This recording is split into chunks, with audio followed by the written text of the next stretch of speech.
ласка. Люда. Люда, Люда права. Так, поки ще нема. Так, я тоді представлюся поки що. Мене звати Оксана Філоненко.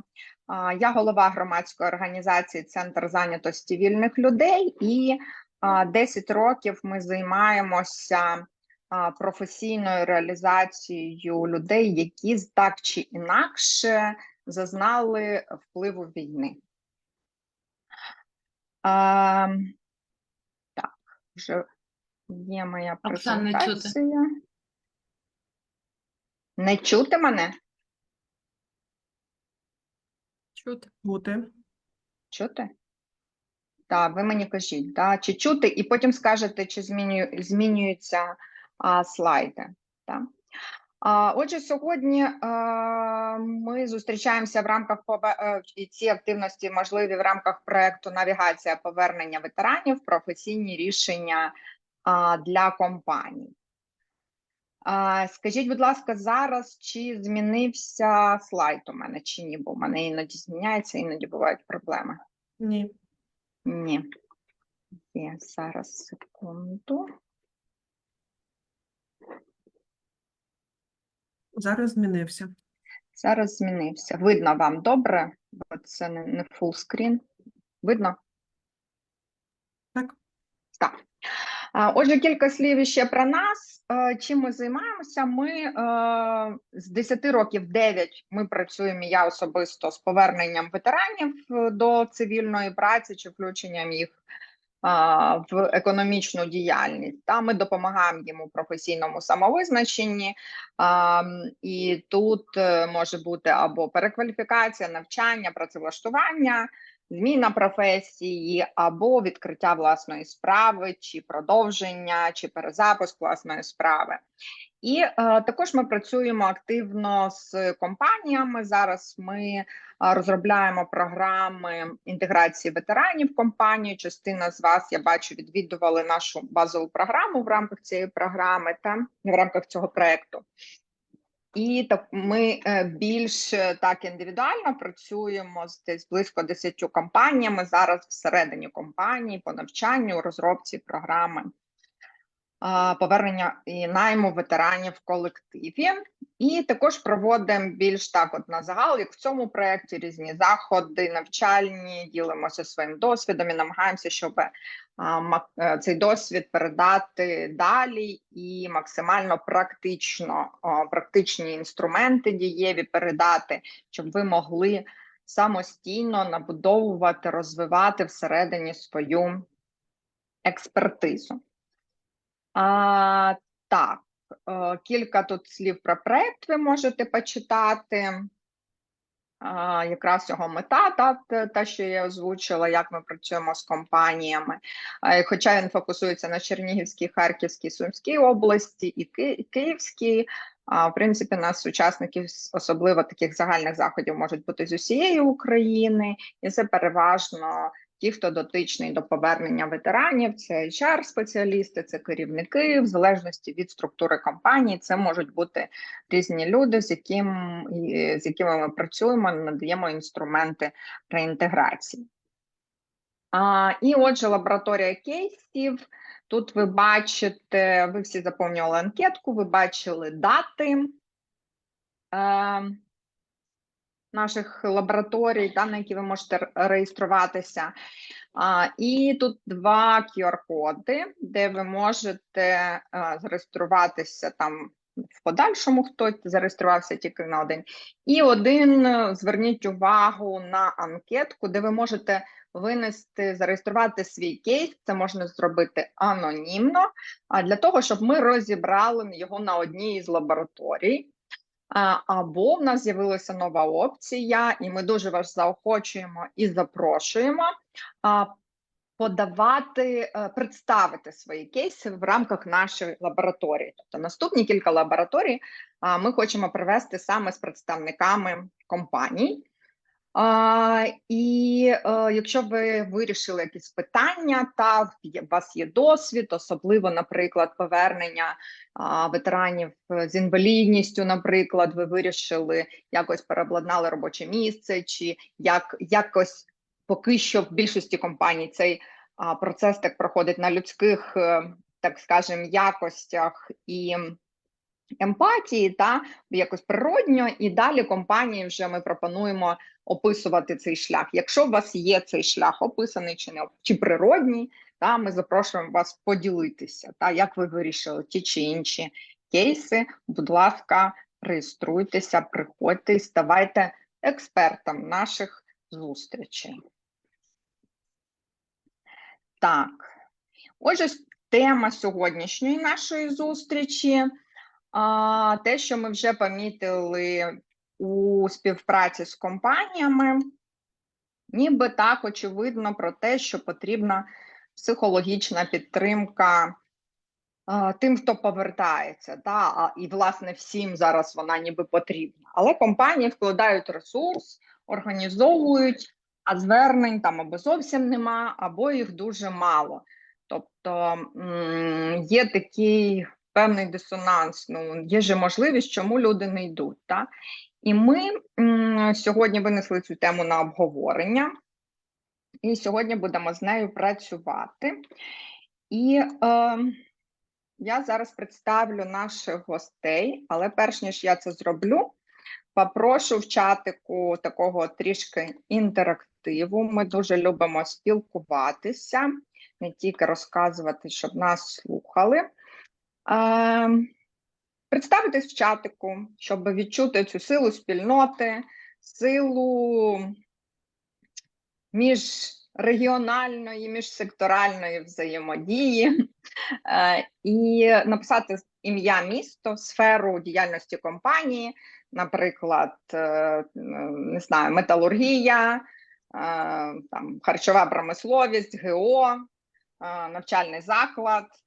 І плюс поставити або так, ні, або плюс-мінус, чи є у вас психологічна підтримка колективу чи ветеранів, чи організували ви вже, чи є така опція у вас для колективу чи ветеранів. Прошу поділитися з нами в чаті. Так, і я представити хочу сьогодні наших експертів. Це Юля Павлова, яка з нами працює 7 із 10 років нашої діяльності. Вона спеціалізується на роботі зі стресом та його наслідками.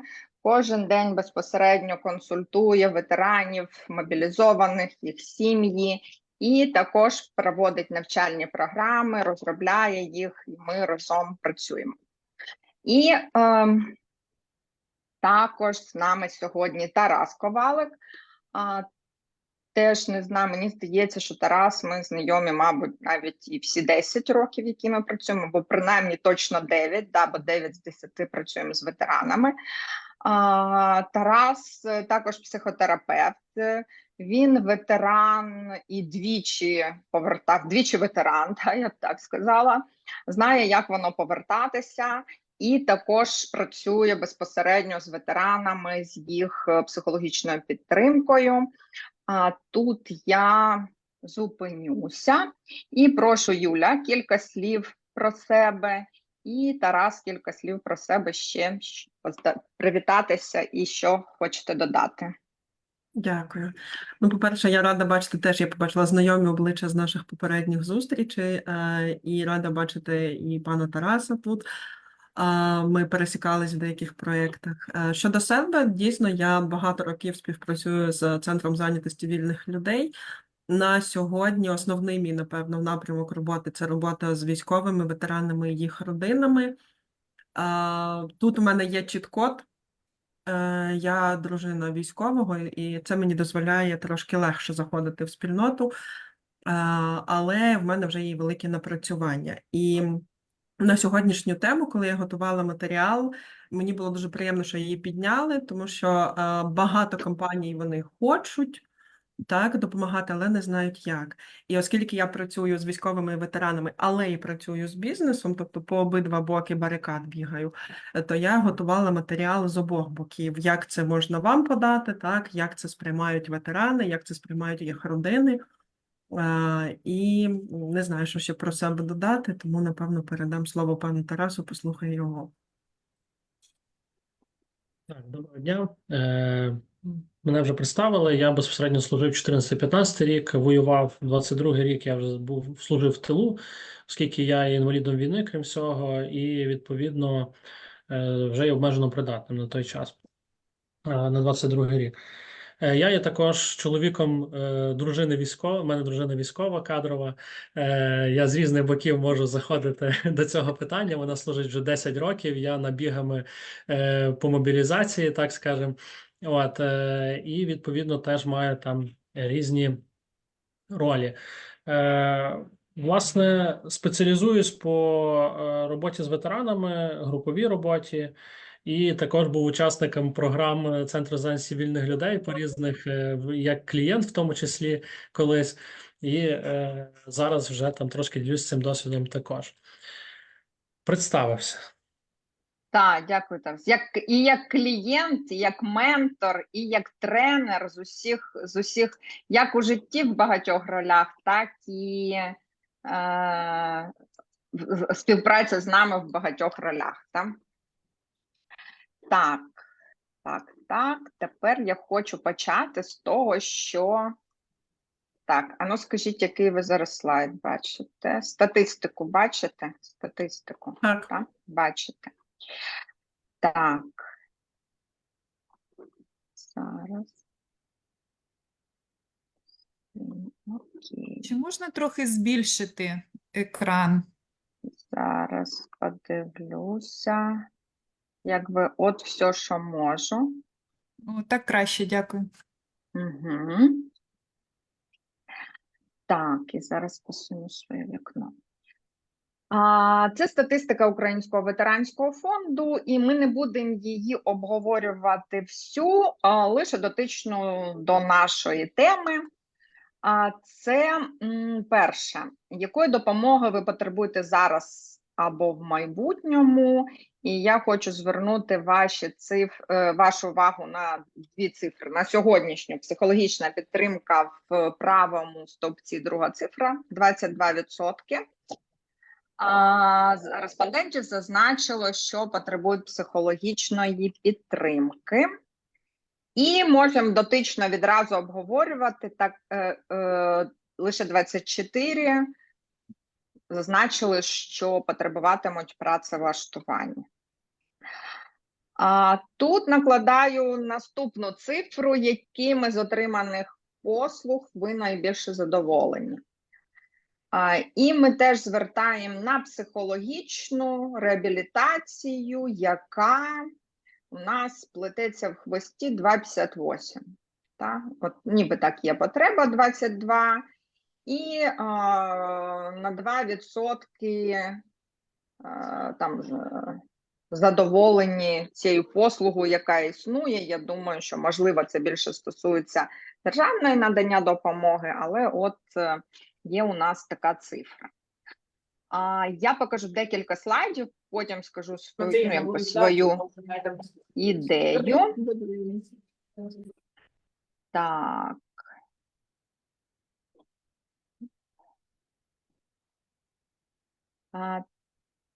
Так.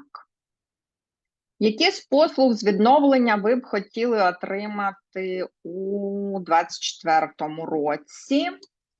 І ми бачимо таку ж схожу цифру, 27 майже відсотків, це психологічна допомога. Відразу теж тут хочу звернути на велику цифру проблем зі здоров'ям, відновлення, що свідчить про проблеми, критичні проблеми зі здоров'ям. Це санаторне, бачите, перші три цифри: санаторно-курортне, планово-психологічне, зубопротезне.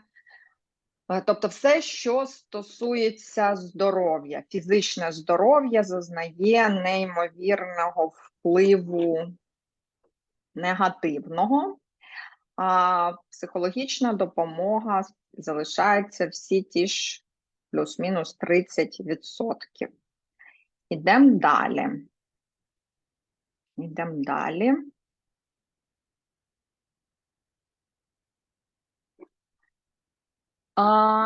І тут у нас починається, так би мовити, когнітивний дисонанс.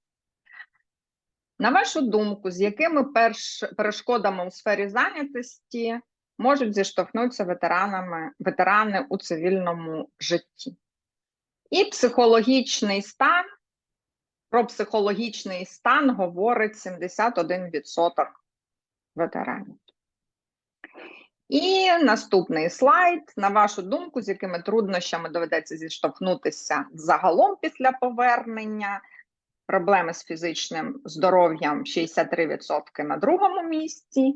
І два наступних – нерозуміння з боку суспільства і психологічні трудності, що, по суті, для мене майже одне і те ж, тільки потребує різних інструментів і підходів, мабуть, з чим працювати.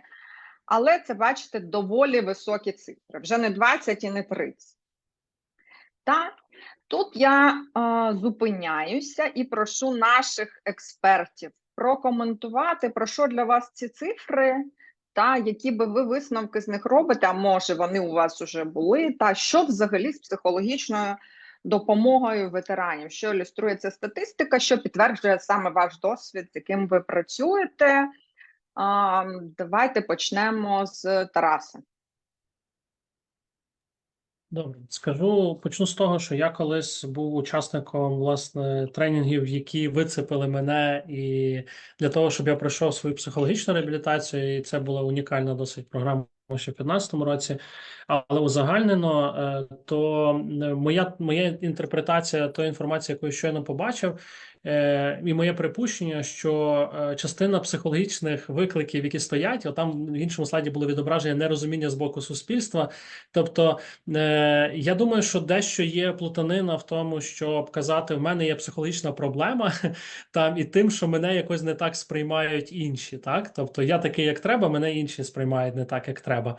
І це дещо, я би прям подивився, як ставилися запитання і в якому контексті для того, щоб краще це зрозуміти, тому що, як на мене, це зливається. Тобто ця проблематика, що я відчуваю, що зі мною все ок, але якось зовнішній світ якийсь не такий.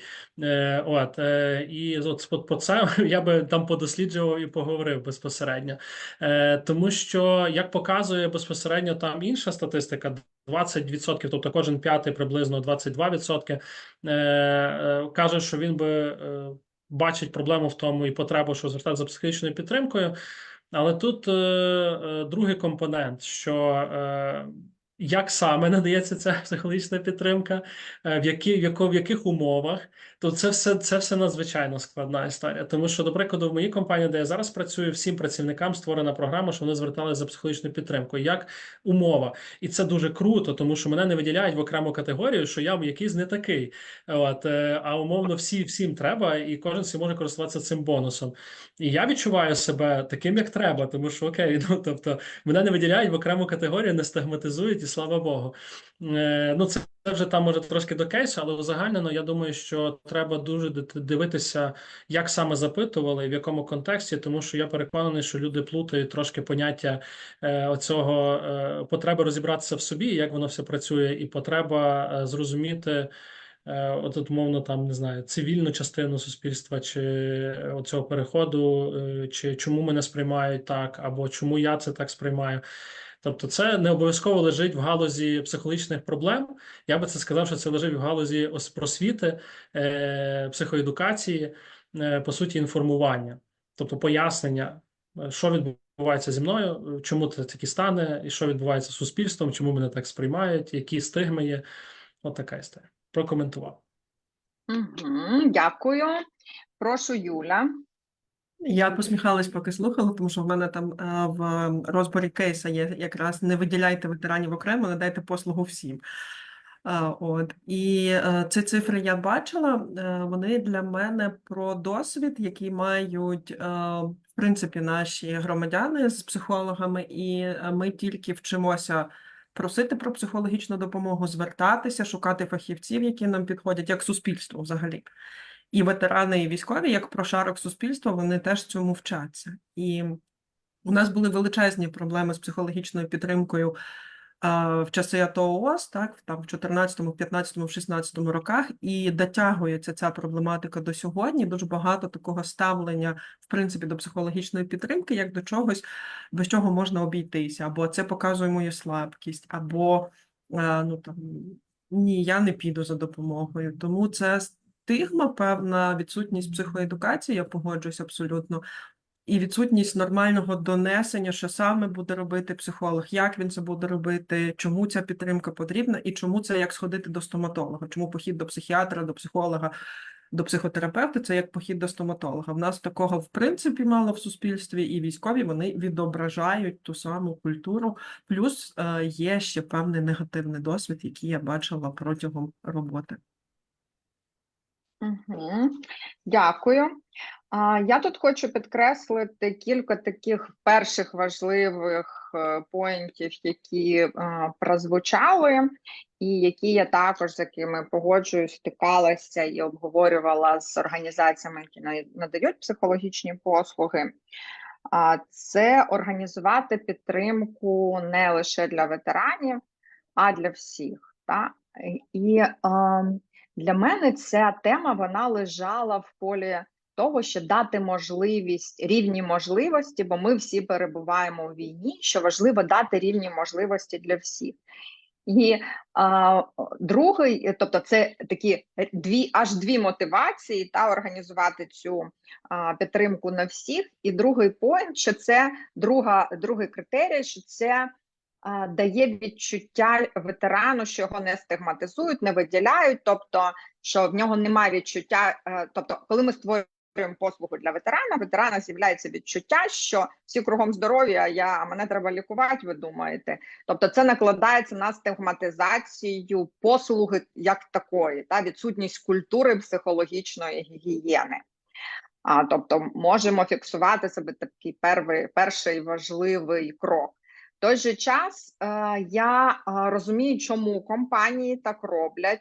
Їхня мотивація не в тому, щоб виділити ветеранів чи стигматизувати їх, а в них обмежений ресурс. Ми можемо оплатити стільки-то консультацій і покрити якусь одну групу і почати з неї. Так? Що би ви рекомендували, якщо в компанії обмежений ресурс і вона не може покрити цю послугу організації психологічної підтримки для всіх? Так, по готовності, Юля, Тарас, прошу. Я би виділяв це в категорію якихось заходів, коли можна відправити людину чи сім'ю залежно від індивідуальної потреби. Тоді перше я сказав би, що я би дослідив потребу людини в тому, а що ж їй треба, що ж насправді їй найбільше зараз потрібно для того, щоб вона ефективніше влилася в роботу і інтегрувалася в колектив. Якщо вже говорити про сферу психологічної підтримки, тобто є якісь типові виклики для ветерана, які повертаються. Тобто я, як умовно керівник, маю зрозуміти, що людина приходить і вона має фокусуватися на роботі. Якщо її щось відволікає, це не ок. Це стосується всіх насправді, але якщо говорити конкретно про ветеранів, вони тривалий час можуть перебувати без сім'ї. І якщо вже вибирати певну підтримку, можливо, подосліджувати, спитатися, а давайте ми вас відправимо на якийсь сімейний відпочинок, тобто де буде якісний психологічний супровід, де умовно ми з вами будуть працювати, тобто знайти організацію, яка може цю якісну послугу надати, якій ви довіряєте, ви пересвідчились в тому, що вони не роблять, умовно, масовий продукт, вибачте на слові, а вони мають оце, якби, індивідуальне і тепле відношення до кожного з повагою, границями здоровими. І тобто я би дивився в сторону того, щоб якщо вже надавати психологічні послуги, там було питання відновлення здоров'я. Якщо це можливо відновити, підтримати саме, скомбінувати, то направляв туди тижневий якийсь ретрит, умовно, там інші види, але саме з компонентом, щоб була додана вартість, власне, цього інтеграційного процесу. Якщо ми хочемо, тобто просто відправити, відпочити, це теж добре. Якщо ви зможете знайти місце, де нададуть, створюють цю додану вартість з психоедукацією, з індивідуальною роботою, можливо, сімейною роботою, іншими, це теж буде круто. Тому що часто в моєму досвіді сім'ї там з дітьми часом не мають особливо можливості поговорити поговорити між собою, бо побут, робота там чи ще щось. Різні є ситуації. Але я би це подосліджував, зрозумів індивідуальну потребу конкретного ветерана і оці обмежені ресурси направив для того, щоб якомога якісніше її задовільнити.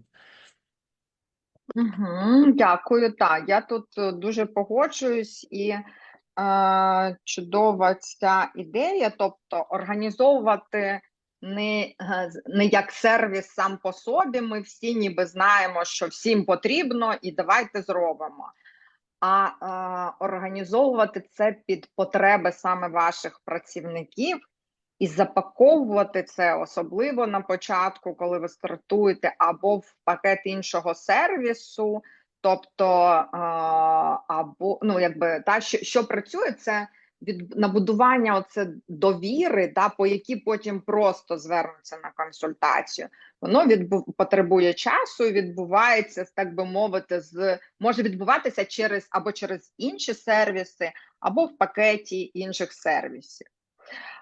Так, Юля, прошу вас тут додати, що компаніям з обмеженими ресурсами, що робити, так?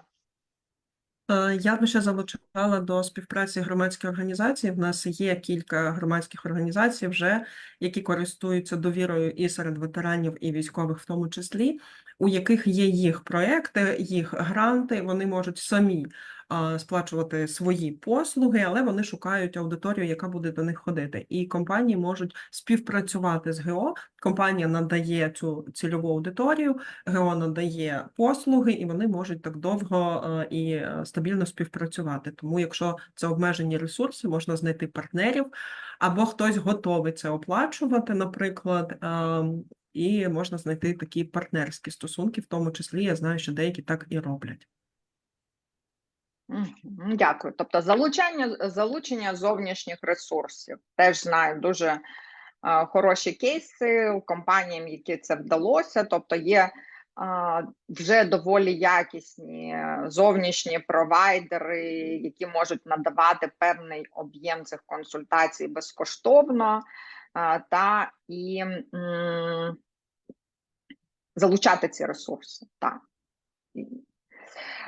Так, я пропоную тут залишити питання, у нас в чатику насипались, зупинитися, я зараз їх озвучу.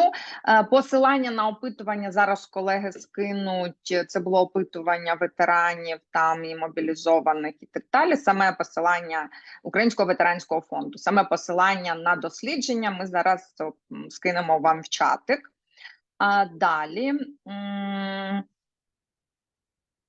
Знаю, що була досить поширена думка серед ветеранів про те, що психолог не може зрозуміти через відсутність особистого досвіду перебування на передовій, чи це ставлення зараз змінюється. В мене було це також питання в списку питань, які я собі зафіксувала до сьогоднішньої зустрічі. Я зараз теж з цим стикаюся, причому іноді досвід компаній цементується на тому, що це прям має бути рівний рівному психологічна підтримка, тільки людина, яка була там, може зрозуміти і консультувати. Я поділюся також нашим досвідом щодо цього, але спершу передам слово нашим експертам, наскільки важливо, щоб це був саме людина з досвідом з передової, чи досвідом військовим і так далі. І тут оце поняття військовий психолог чи військовий, що мається на увазі також. Відкоментуйте, будь ласка. Тарас, прошу. В моєму розумінні фахівець, якщо він умовно є добре навчений і має вже певний досвід роботи, це по суті не є обов'язковим. Тому що, знову ж таки, в моєму досвіді частина звернень, які в тому числі до мене приходили, це не про війну. Це про сім'ю, до прикладу, це там про якісь робочі ситуації, це про внутрішні стани. І водночас є категорія людей, які конкретно стикаються з викликами там соціалізації певної, тобто військовою темою, яка для нього не закрита, до прикладу. Але я би це швидше назвав навіть менторством, ніж там психологічною роботою, тому що коли я працюю з пораненим бійцем, який зараз звільняється, в нього, умовно, вибачте, горить все від цієї системи контакту з системою. І я, по суті, надаю йому підтримку в тому, бо я пройшов це також як інвалід війни, і кажу якісь буквально лайфхаки, тобто яким чином можна зменшити страждання і підняти якість чи там проходження цього. Тобто ми вчимося з запитами про підтримку давати, ще щось. Тобто, але я просто маю доданий досвід, безпосередній. Якщо я переконаний, що добре навчена людина, яка має етику, керується там, має хорошу основу школу, то вона буде схожі схеми використовувати. Просто трошки інакше. Тобто з більшою дистанцією, можливо, з меншим емоційним включенням, але інакше. І більша частина моїх звернень я працював з невійськовими психологами як клієнт, і мені з тим було дуже ок, тому що я навпаки хотів вийти з цього паттерну, що я маю якийсь унікальний досвід і тому подібне. Вибачте, зараз вже 22-й рік, і в нас суспільство воює.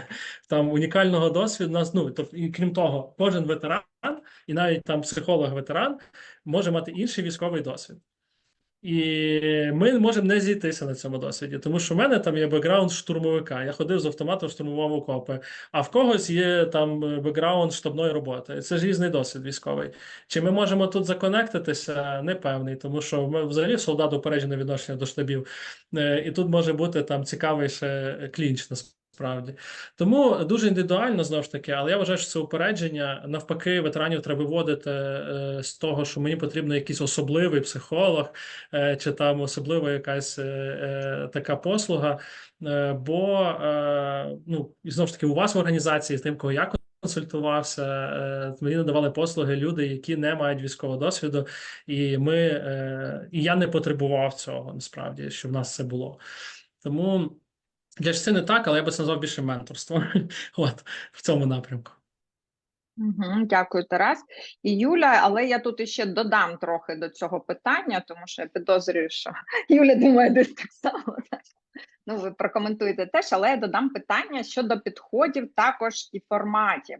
Тому що багато, тобто як підібрати спеціаліста, крім, ми зараз обговорюємо, важливо військовий чи не військовий, також чи важливо, яка це, умовно кажучи, яке це підход в психотерапії, яка це школа, умовно кажучи, яка методологія, там гештальт, не знаю, екофасилітація, там ще їх дуже багато. Чи важливо на це звертати увагу, коли компанії собі там обирають сервіси чи залучають когось там? Прошу. Дякую. По-перше, я як психолог, якраз який не має ні бойового, ні військового досвіду, можу сказати, що це мені ніколи не заважало працювати з військовими, і їм не заважало працювати зі мною, бо я зараз працюю в консультації з ветеранами, озвучу його словами. Він сказав, що я фахівець там в своїй справі, а ви фахівець в своїй справі. І я вам довіряю як фахівцю у вашій справі. От я прийшов до вас, ви знаєте своє, я знаю своє, і він повністю довірився в тому, що я знаю, тому що тут працює, як працює нервова система, як працює мозок, ти можеш описати людині процес, який вона проживає, не перебуваючи в ньому, не тому, як ти це пережила, а в тому, як це переживає нервова система. І хороші освічені психологи, їм не треба бути в бою, щоб пояснити людині, а це з тобою відбувалось тому що. І це більш важливо ветерану чи військовому, ніж там те, що я можу сказати, а от коли це для нього більш буде релевантно на момент консультації. Я погоджуюсь, що запити йдуть про родину, про роботу, про ресоціалізацію, реадаптацію. Дуже рідко це прям момент якогось такого переживання, він може бути, але він завжди не основний. А щодо підходів, на які треба було б звернути увагу компаніям, то треба розуміти, що у вас може бути ті психологи, які будуть надавати більш такі загальні терапевтичні послуги, і там підхід вже не буде грати ролі. Або у вас можуть бути психологи, які будуть надавати таку кризову консультацію, наприклад, родинам загиблих військових, можливо, так? Або це буде якась конфліктна ситуація, де потрібно буде кризове втручання. Якщо ви чуєте дивні звуки в мене на фоні, це мій кіт дереться на свободу через вікно. Так от, якщо це кризова консультація, то там вже буде мати важливість брати на Це, роботу. мабуть, Юля, стосується і мобілізованих чи не Так. завжди? Так. Мгм. Тобто там потрібен кризовий психолог, який вміє працювати, у якого інший підхід, у якого інший трошки фах, і на це треба звертати увагу. Якщо це просто надання таких базових терапевтичних консультацій, тоді немає значення. Мгм. Дякую. Тут я хотіла також додати з нашого досвіду, що абсолютно погоджуюся із Тарасом і з Юлею. Мабуть, що до 22-го року ми один раз стикнулися, коли ветеран сказав, що я буду працювати тільки з військовим. Так? От за там всі тисячі, які через нас пройшли, от один. Так? І також ну, якби це про професійність, та, от те, що сказала Юля, так як ми говоримо на наших тренінгах, там ви би взяли ветерана цього на роботу чи не взяли, та, де що Юля вчора ви говорили. От кидаєте досвід ветеран, і ви, якщо ви взяли цю людину на роботу, ви беріть цю людину на роботу. А якщо ви не взяли цю людину на роботу, не беріть цю людину на роботу, умовно кажучи. Так? І так само з військовий, не військовий. Тобто, в першу чергу, це має бути професійна людина. Що я роблю що я зробила для організації психологічної підтримки в своїй організації? Ми так само стикнулися з тим, що і організації, які починали в 2015 році, стикалися з тим, що ніхто не йде. Ти вішаєш оголошення, ніхто не йде. Я вішаю оголошення не тільки про психологічну підтримку, про ми допоможемо вам знайти роботу, ніхто не приходить. 15 рік, 14 це переселенці більше.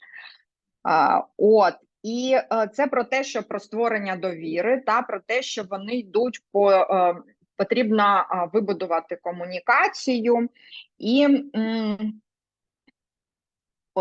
оця ідея про те, що заходити з інших сервісів і вибудовувати оцю культуру якісної психологічної допомоги і гігієни. З одного боку, ви маєте як замовник сервісів забезпечити якість і налаштуватися на те, що потрібен буде час, щоб цей сервіс запрацював, якщо ви цього дуже хочете. З зовнішнім провайдером чи внутрішнім не важливо. Та?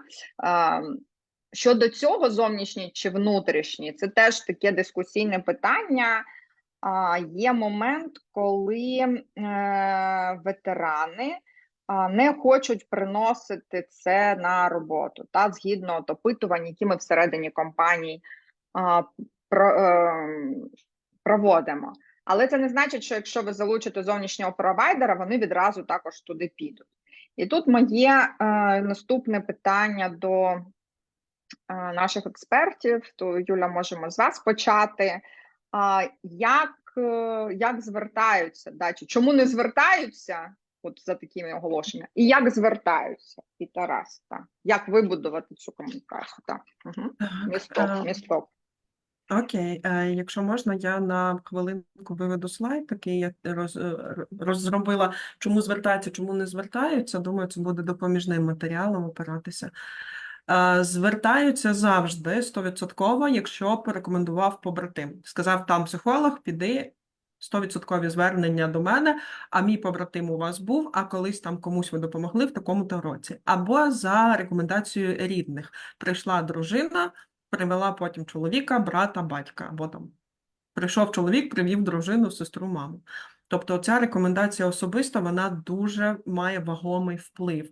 І тоді компанія має думати, а як вона може залучити коло військове, це оточення, і чому ми кажемо, надайте всім послуги, прийде родина вашого працівника або нововлаштованого вашого ветерана, так? І родина його приведе вже до психологічної підтримки. До знайомих психологів чи там лікарів, Я зараз це спостерігаю, коли підписуються військові, ветерани, і вони спочатку там щось дивляться в тебе, дивляться, а потім вони починають ставити питання здалеку, а потім приходять вже на консультацію. Тобто, якщо ви співпрацюєте з психологами, вони мають якось світитися десь у вас, ваші співпрацівники мають їх бачити. Інакше не виникає цієї довіри. І так само на наших проєктах Центру зайнятості вільних людей це був якийсь тренінг, коли вони мали прийти, а потім вони звертались за допомогою, бо вони тебе там побачили. До тих, хто має бойовий військовий або коло військовий досвід, ну так, це така ще стереотипна штука, але йдуть легше, більше, якось коли ти в цьому, десь коло війська залучений, ідуть легше.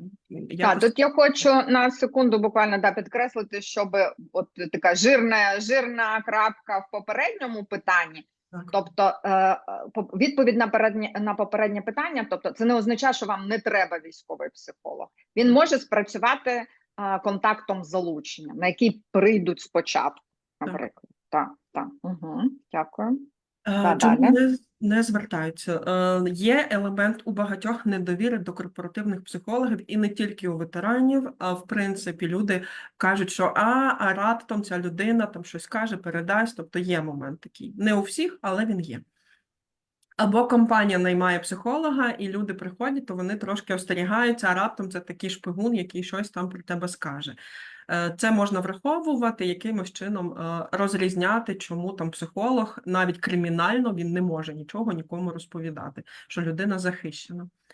Є загальна недовіра до психологів, і вона побудована, в тому числі, на жаль, і негативним досвідом ветеранів, які зверталися там, до психологів раніше, і в нас не вистачало потужностей, щоб це було кваліфіковано. Багато історій дуже трагічних, неприємних, катастрофічних і так далі. Є недовіра. Страх, нерозуміння і неприйняття, в принципі, ветерана суспільством, так, він повертається чи вона, і вони можуть відчувати цей страх, і психолог просто частина картинки. Мене не сприймуть, мене не зрозуміють. У деяких виникає страх не впоратися зі своїми почуттями. Я піду, відкриюсь, і чи зможу я це пережити? І вони вибирають не йти. Якийсь час вони думають, ні, краще не йти туди. Особливо, якщо це свіже повернення, тобто треба враховувати, що перші 1,5-2 місяці людина, яка повернулась, може категорично не хотіти піти отримати психологічну допомогу, бо вона ще не готова поговорити і відкритися, і це окей. Тривога і переживання втрати контролю, бо психолог – це близький контакт, а людина може бути така overprotective, тобто я не хочу, щоб хтось до мене ліз в голову, я не хочу, а раптом щось. Може бути таке. В деяких це така захисна реакція, зі мною все гаразд, не треба мене до психолога, так? І якщо особливо це виділяється, то у нас ветерани йдуть до психолога, а не ветерани не йдуть, то це буде захисна реакція, та зі мною все в порядку.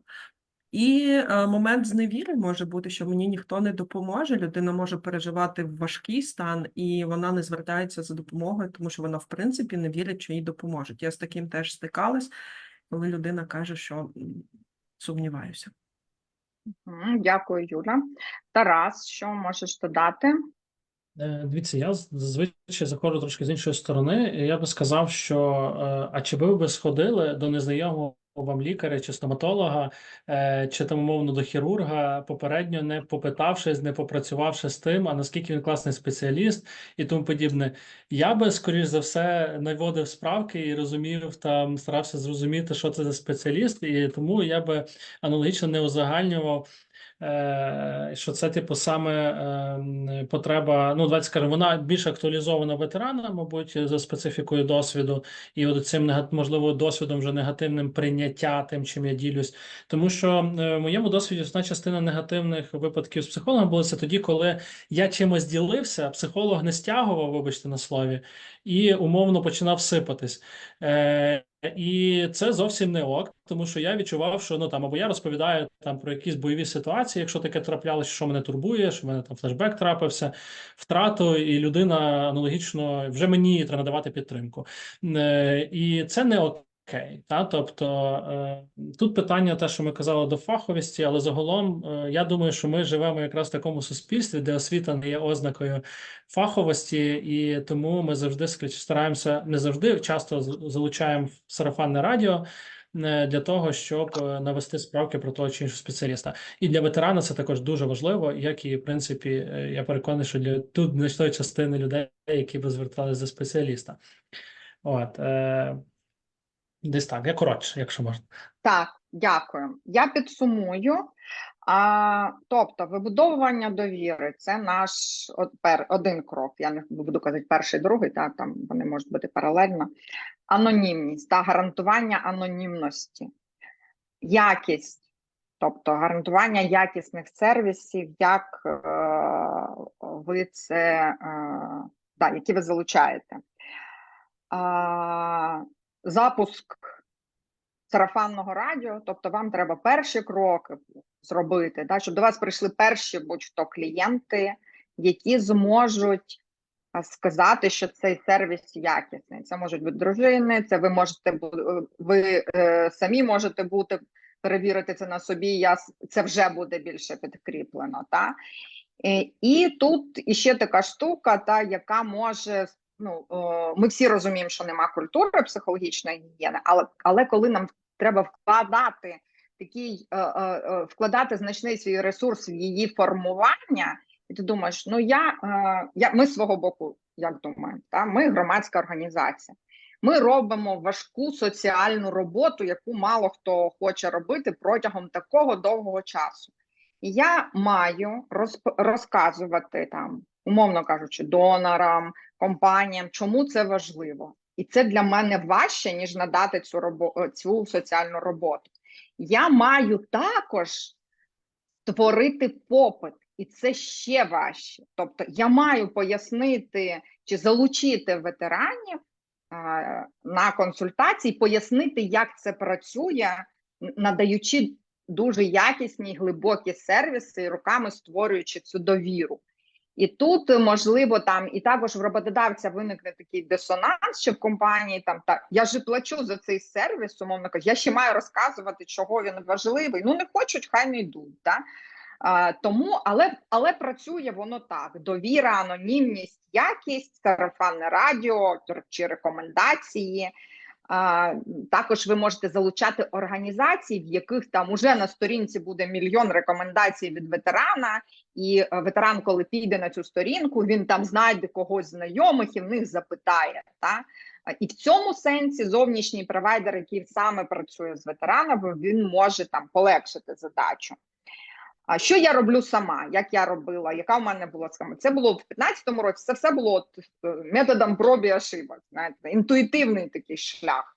Перше, я пробую завжди психолога на собі. Я розумію, що це дуже індивідуальна річ, але точно, я можу поняти, що може мені не зовсім підходить, але якість послуг я точно зрозумію. Перш ніж з ким співпрацювати, я йду сама на консультації, ще й кілька моїх колег. Ми збираємося в групу, яка це була робота, чи допоміг. Ми не обговорюємо щось, якісь особисті речі, але якість ми обговорюємо. Друге, як ми започаткували в себе психологічні послуги, не будучи психологічною організацією. Перше, ми дуже швидко розуміли, що вони нам потрібні. Що професійна самоідентифікація дуже важко її буде пройти, що це пришвидшує це повернення. Можна і без нього, і в кожного свій шлях, і є люди, які справляються без цього. Але це, якщо цим інструментом скористатися, це пришвидшує і збільшує якість життя, якщо знайти правильну людину і так далі. І що ми зробили? Я цей кейс приводжу на своїх тренінгах. Наш психотерапевт, яка вже на той момент була в нас в організації, ми побачили запит про я хочу змін. Найпопулярніший запит нашої організації від ветеранів, переважна більшість було: я не хочу так, як було, а що хочу, я не знаю. І це якби така психологічна коучингова робота. І наша психотерапевт, вона вивчилась на профорієнтацію, і ми запустили такий проєкт «Чашка кави з психологом». Тут для нас був момент, чи називаємо ми, що це психолог, чи ми кажемо, що це профорієнтація.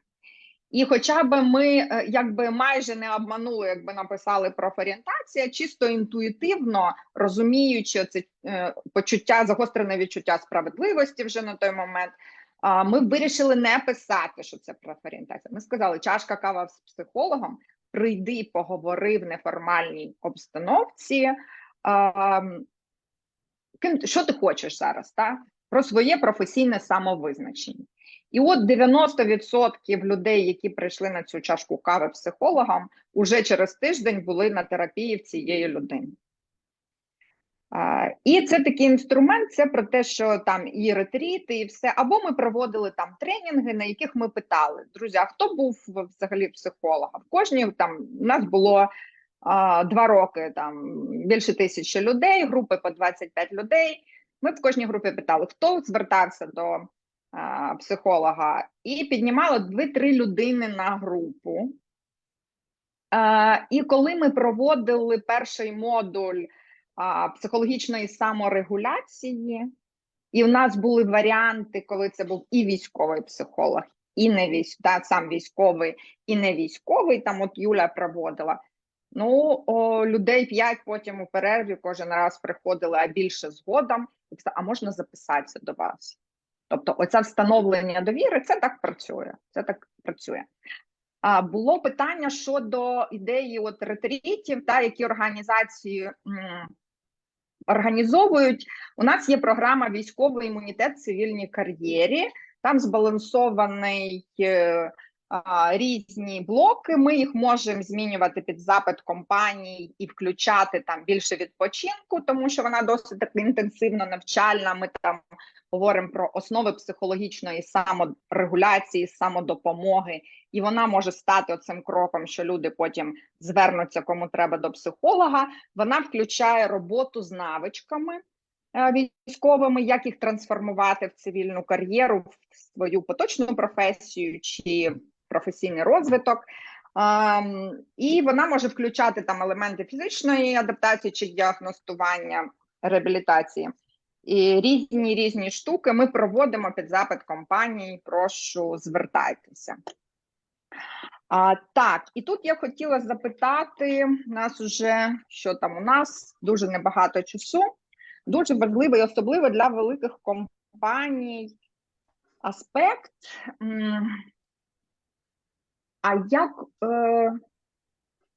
І, мабуть, і для психотерапевтів, я спілкувалася з багатьма партнерами, а як зробити цю підтримку, не те, що стало, як взагалі оцінити її ефект, крім зворотнього зв'язку, що мені допомогли, а мені стало краще.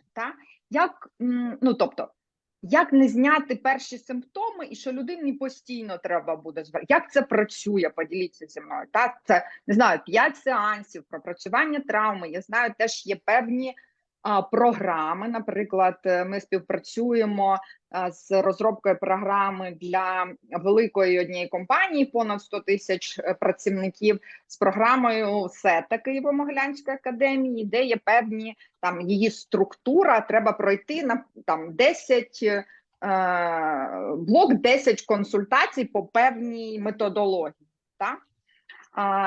Як ви для себе визначаєте? От людина один раз звернулася, і там не звернув. І далі все. Як ви бачите цю вибудову цієї підтримки, щоб вона була сталою? Так, прошу.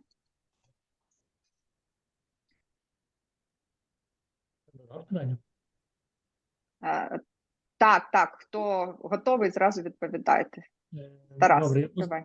Якщо можна, пані Юль, дивіться, коли клієнт приходить на консультацію, він приходить з певною потребою. На першій консультації зазвичай цю потребу виділяється і досліджується, і творюється угода певна. Тобто, власне, психолог чи психотерапевт дає відповідь, чи він може, чи я буду за себе говорити, як це відбувається. Це як ви працюєте. Так. Відповідно, я кажу, що мені здається, що для того, щоб ми досягнули результату з твоїм запитом, пропрацювали, потрібно 5 зустрічей, умовно, чи ми заходимо на цикл інтенсивної терапії 2 рази на тиждень протягом, умовно, 5 тижнів, і ми укладаємо угоду певну.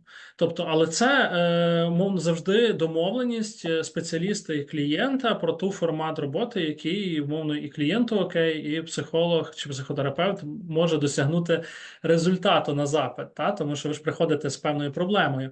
І їм кажуть, наприклад, це тривала робота, до прикладу, нам потрібно півроку працювати, до прикладу, чи це коротко, ми можемо це питання прояснити за 2 наступні зустрічі, і далі вернемося до угоди, чи ми будемо з іншим питанням працювати. І тому подібне. І це важливо насправді для обох сторін таку річ робити, тому що і спеціалісту це чітко регламентувати, і клієнту давати цю визначеність.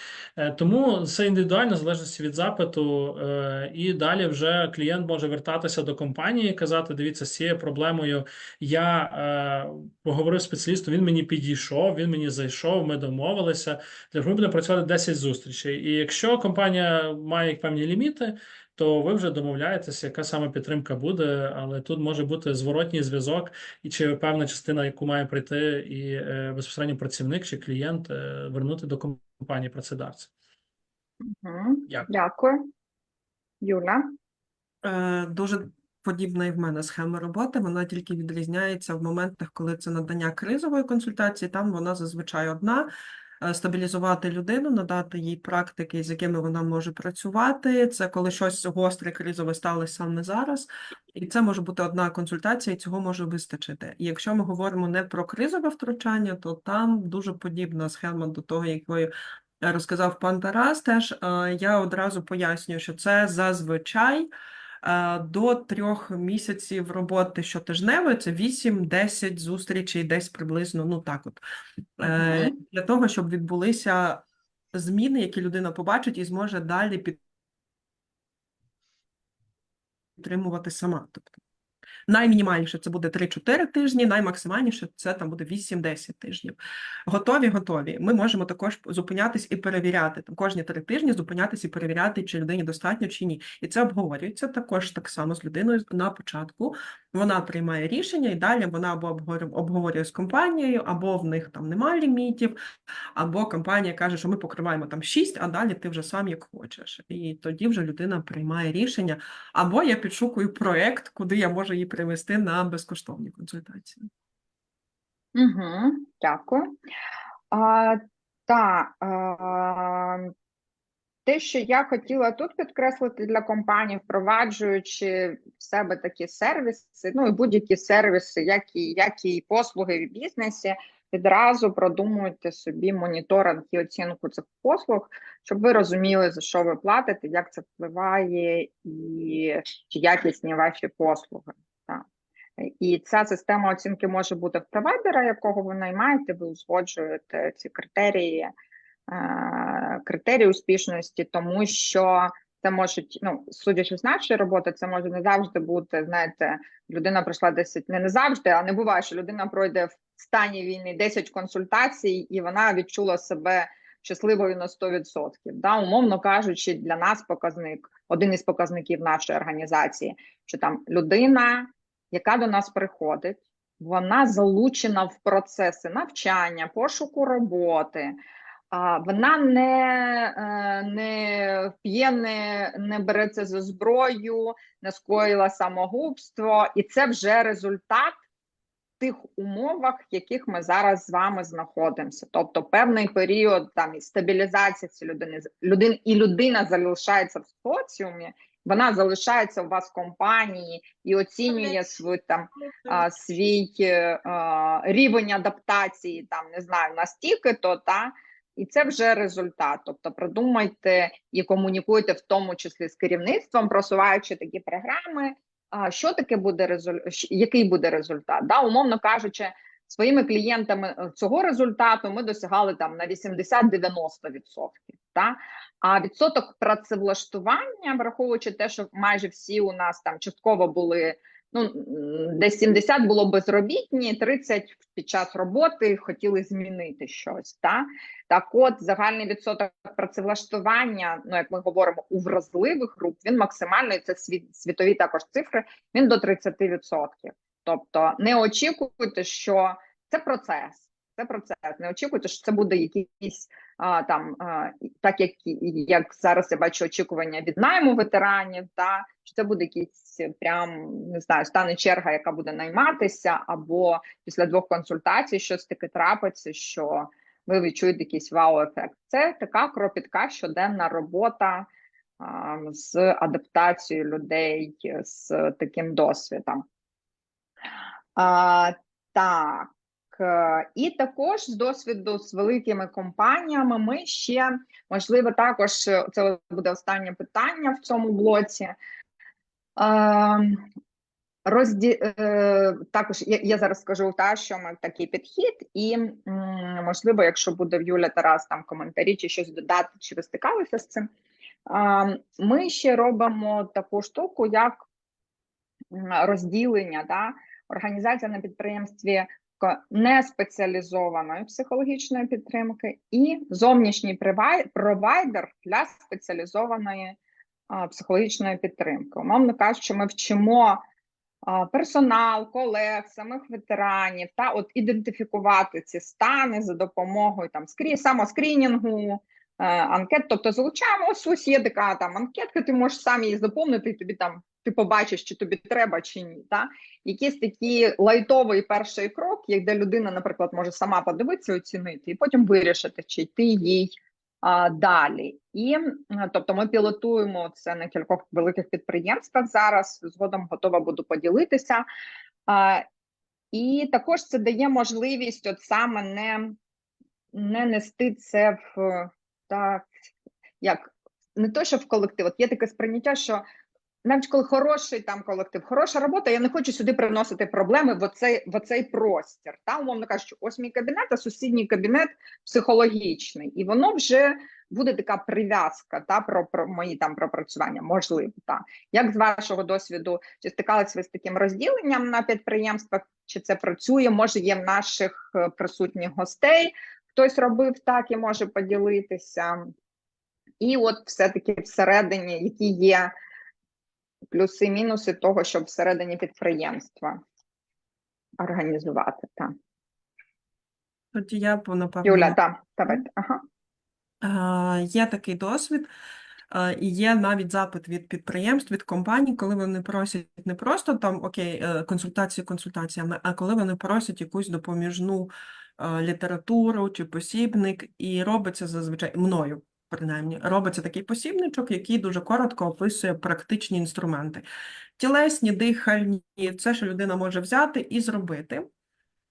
І дуже часто це працює як перший крок до отримання потім психологічної допомоги, тому що людина взяла посібник, поробила, їй допомогло, вона зацікавилась і пішла далі. І так само допоміжна література надається. І це такий фактор допомоги, який допомагає побудувати місточок до психологічної підтримки, який надає допомогу людям, які не хочуть звертатися, і який демонструє цей рівень психоедукації, що все нормально, ти взяв, зробив, тому я роблю так, і я б рекомендувала так робити. Тарас? Це я, може, просто би виділив, що дуже круто насправді зробити таким чином, щоб робити психоедукаційні речі. Ти вже згадала за це, Оксана. Багато ми про це говорили. Для всіх членів команди. Я перепрошую, давайте ми скажемо для групи, що це в нас, що таке психоедукація. Прошу. Грубше кажучи, це пояснення, що з нами робиться, в яких станах, які стани. Тобто для того, щоб, по суті, я, те, що казала Юля щойно, міг зрозуміти, а це нормально чи не нормально. От коли мені вже треба звертатися, а коли не треба звертатися. А можливо, в тих станах вже треба йти до психіатра, не до психотерапевта, що він мені пігулки дав. І банально на цих рівнях вже навчити людину, всіх колектив загалом, ідентифікувати це в собі, ідентифікувати це в колегах, щоб вони часом пропорції піднімали і говорили відповідальним людям, HR-ам, що, будь ласка, зверніть увагу, тому що мені здається, що людина потребує підтримки, або хоча б прийти запитатися в неї, там, чи тобі потрібна якась підтримка. Тобто це частина певної культури має бути в колективі, коли ми всі разом зростаємо. І це дуже важливо, знову ж таки, не виділяти окремо досвід ветерана від, умовно, загального колективу. І коли, ми разом приходимо, я приходжу як працівник на ці психоедукаційні речі, мені особисто краще і комфортніше, тому що я собі візьму те, що мені треба, а потім індивідуально звернуся, але я побачу, що це нормально. Тобто, взагалом, це частина корпоративної культури, звертатись за підтримкою до інших, а не те, що я, там, тому що я може скажу таку крамольну річ, але частина проблеми, яку я бачу, це упередження суспільства, що ветерани небезпечні. І умовно мені страшно, що прийде людина там, умовно, більший звір, ніж людина, і, почне біду робити. Є І це специфіка. читається. І це читається, відразу щитується в організації сервісів і в комунікаціях. Так, Тобто ви це абсолютно, я робите зі погоджуюсь. страху, тобто чи ви це робите загалом про турботу? Це ж зовсім інші речі. І от якщо чесно на це подивитись і почати говорити, то тоді, ну якщо це про страх, ну я перепрошую, ви берете на роботу людину, яка має досвід ветерана, фахівця, який має такий досвід. Це не є весь ця людина. Тобто тут окремо колектив, і це потребує освіти для HR-ів, для керівників, тобто для того, щоб умовно міняти ці стереотипи. Тому що ну, це неправильно, це не окей, що мені бачать загрозу. Так, я, можливо, дещо реактивніший. Так, мені потребує певних умов, але ми всі різні. Ну, і в мене в колективі працюють різні люди. Комусь добре сидіти в куточку, а хтось хоче сидіти в іншому місці. Ми ж ці потреби якось щитуємо все одно. Тобто притираємося. Тому, давайте так скажемо, я би казав, що це має бути для колективу. Ми разом маємо в цьому зростати і міняти ці стереотипи і казати, що окей, це частина мого досвіду, але я тут в іншій ролі. Я не хочу, щоб мене тут сприймали конкретно як ветерана. Я хотів би бути фахівцем, працівником, якого бачать на посаді, яку я прийшов робити. А мій досвід, насправді, якщо я його привношу в колектив, це питання. Чи це треба, чи це окей. А якщо інші приносять, це теж питання, чи воно взагалі треба, і чи це про роботу насправді, чи про ці якісь певні страхи, стереотипи. Дякую. Супер, дякую, Тарас. Юль, я тоді для вас наступне завершальне такі можливе питання. Хотіла наостанок поділитися результатами діяльності громадської організації «Вільний вибір», яка з 2015 року займається психологічною підтримкою військових, демобілізованих і родин. І це свіжа статистика з їх діяльності. Для мене це теж ламає багато стереотипів про звернення, і про їх розподіл. На зараз в організації понад 600 звернень щомісяця, половину з цих звернень – сім'ї, 20% – це демобілізовані. І мені, бачите, цікаво, що десь ця цифра корелюється все-таки з опитуванням, з якого ми починали. Так? І для мене найбільшою такою сюрпризом було 30% мобілізовані. Це військовослужбовці. Тому що, наприклад, що у нас відбувається, і те, що я бачу по кампаніям, хоча звертаються, говорять, що треба, оце зв'язок може пропадати на етапі стиковки консультанта і мобілізованого ветерана, тому що, по-перше, там на нулі, не на нулі, де людина знаходиться, які можливості доступу зв'язку, відсутність відео, і це найчастіше це кризова допомога, яка потрібна ось тут і зараз. Якщо немає можливості зв'язатися, то потім може або не звернеться, або щось. І тут досить високий відсоток у них звернень мобілізованих. Можливо, наостанок про звернення від мобілізованих і підтримку саме мобілізованих колег, тому що одне з інсайтів роботи компаній, дослідження в компаніях, ми бачимо про те, наскільки важлива підтримка контакту з мобілізованими, і оця можливість цього сервісу також може бути важливою частиною підтримки. Юля, як у вас з консультаціями мобілізованих, як це вдається реалізовувати, і таке інше? Я не здивована такою статистикою, тому що люди, які зараз мобілізовані чи пішли добровольцями, дуже часто це люди, які пішли повторно. Вони демобілізувались, наприклад, в якомусь році, 16-му, 17-му, 18-му, і пішли зараз. І дуже багато тих наших ветеранів, які були в проєктах Центру зайнятості вільних людей в 19-му, 20-му році і 21-му як учасники, і учасниці в 22-му пішли служити знову або були мобілізовані. І вони звертаються, тому що в них є певна довіра, вони вже щось пройшли, то вони звертаються дійсно багато. І це зазвичай дуже цікаві експерименти по роботі, тому що це голосовими може бути, це текстово може бути, бо нема зв'язку, це може бути в будь-якому форматі, засвоюємо нові техніки роботи. Це не завжди момент, коли ти сідаєш і годину можеш в зумі з людиною говорити. Угу. Але І вони тут шукають. дуже так мені це ілюструє цей підхід. Да, ми коли думали, чи нам робити психологічну підтримку, бо багато організацій на цьому спеціалізуються. Але в якийсь момент ми зрозуміли, що наші клієнти вони прийдуть до нас за психологічною підтримкою. Вже є ця довіра, і бачите, і вони тоді вже можуть все, і голосовими, і смс-ками отримувати психологічну допомогу, і чим хоче, але отримати її від нас, тому що знають там про якість нашого сервісу. Ага, да.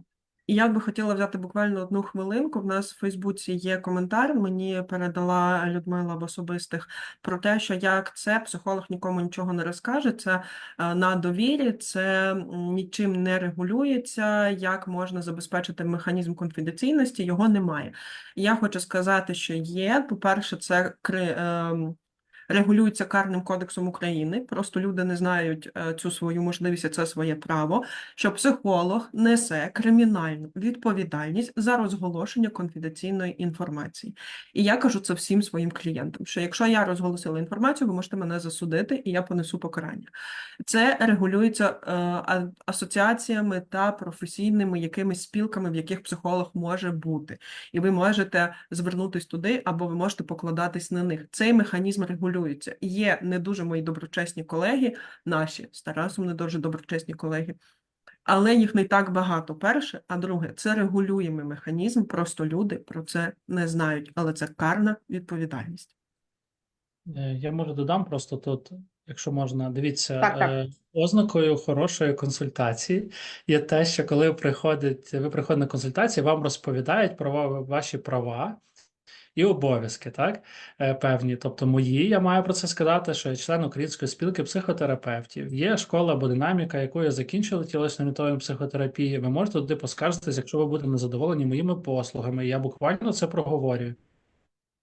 Все, що відбувається, є конфіденційним. Є кілька положень законів, яких я зобов'язаний відреагувати, якщо про це говорити, і я побачу, умовно, ці речі, ви маєте там бути про це усвідомлені і тому подібне. Їх є небагато, це там пересуїцидальні стани, там ще якісь речі, там це до обговорення, вибачте, але загалом, то якщо є там це регламентовано, і ви маєте про це почути, можливо, не говорити, коли ви можете звертатись за зовнішньою допомогою, але, грубше кажучи, якщо людина вас запитає, це проти може сказати, що в яких випадках ви зобов'язані повідомити поліцію, в яких випадках ви зобов'язані повідомити, умовно, там, невідкладну психіатричну допомогу, до прикладу, що вона була надана, і, відповідно, це все проговорюється. Таким чином і виробляється довіра, насправді, встановлюється контакт, так, от. Тому, сказав, і регламентується, і Так, Тарас, і на завершення ще кілька слів про підтримку мобілізованих, та як, наскільки важливо також, чим це відрізняється від підтримки, якщо є що до Юлі додати. І тут також було в чатику питання, чи є перелік критеріїв для ветеранів, за якими варто обирати для себе психолога. Чи є у вас, ви назвали як мінімум професіоналізм, ваш критерій, та ми зафіксували, та що ще можливо? Давайте так. Я не можу назвати конкретні критерії, бо по суті є один принцип, що ви маєте знайти свого спеціаліста, свого психолога, який вам зайде, з яким він буде відчувати себе безпечно. Яким чином психолог, психотерапевт буде досягати цієї безпеки в контакти і довіри, це дуже індивідуальна річ. Це умовно, коли ви знайомитеся, ви вже підходите, і це вже техніки, і робота психолога, психотерапевта, знайти контакт з людиною, яка до вас приходить. Це техніки, ми цього навчаємося, вибачте, щоб встановлювати. Я завжди привожу це як знайти свого стоматолога і гінеколога. Тоді всім стає ясно. Можна прокоментую? Я питання писала. Тут якраз таки питання стосовно з позиції ветерана, як йому знайти психолога, як йому, наприклад, перевірити професійність цього психолога, на які моменти варто звертати увагу, на які моменти варто звертати увагу при першій комунікації з психологом, ще до того, як почалася, наприклад, там довготривала взаємодія. Ага, дякую, Анастасія, за уточнення. Якщо можна, якщо людина до того не мала успішного досвіду звернення до психолога чи психотерапевта, то, власне, ви, як людина, до прикладу, в компанії, яка, можливо, відповідальна за цей сервіс, чи провайдер, можете поговорити про те, які зупередження, які застереження в людини і тому подібне, і проговорити, можливо, просто поділитися своїм досвідом. Тому Оксана згадувала на початку, це супер круто, коли ви самі сходите до цього спеціаліста і отримаєте консультацію, сказати своє враження, свій досвід про нього, ви зможете дати фідбек реалістичний вже умовно як клієнту. Відповідно, якщо ви відчували себе там в безпеці, ви можете назвати якісь ці базові характеристики, які ми також перерахували, що я би це назвав ключовим відчуття безпеки. Тобі було безпечно чи не було безпечно? Якщо не було безпечно, окей, може давай спитаюся, чого, якщо можеш про це сказати, а якщо ні, то добре, давай пошукаємо ще когось, тому що це дуже суб'єктивна історія. От супер, плюсую 10 разів за безпеку. У мене дуже особистий досвід, я багато консультувалася. І є, коли я відчуваю, що от ніби щось не те, і це більше про емоційний контакт, про підходи, може, про техніки. І є, коли мене винесло, і я знаю, що я більше не піду. Це про безпеку. Це про безпеку, так. Дякую, Тарасе. Це Юля, може, ви ще щось додасте?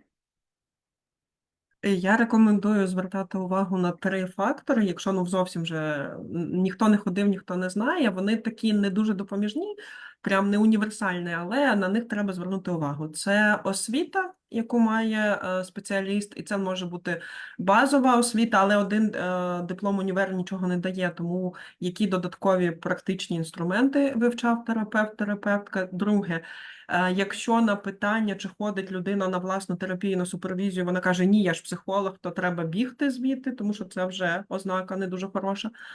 І третє, це момент, коли людина може розкласти вам там за перші 3 зустрічі, я там буду дізнаватись, збирати собі всі дані, я буду тебе пізнавати, потім ми пропрацюємо отак, потім і може надати такий протокол роботи, який вона буде робити. І не надає гарантії, не каже, за 10 сесій в тебе буде все. В тебе все буде, так. Це теж треба бігти. Це теж треба бігти. Так. Анастасія, відповіли на питання? Так, дякую. Будь ласка, дякую за питання. Так, друзі, ми пропрацювали вже майже і групову роботу. Будемо тут цю частину точно завершувати. Дякую всім присутнім, дякую за увагу. Зараз тільки можемо виключити вже запис.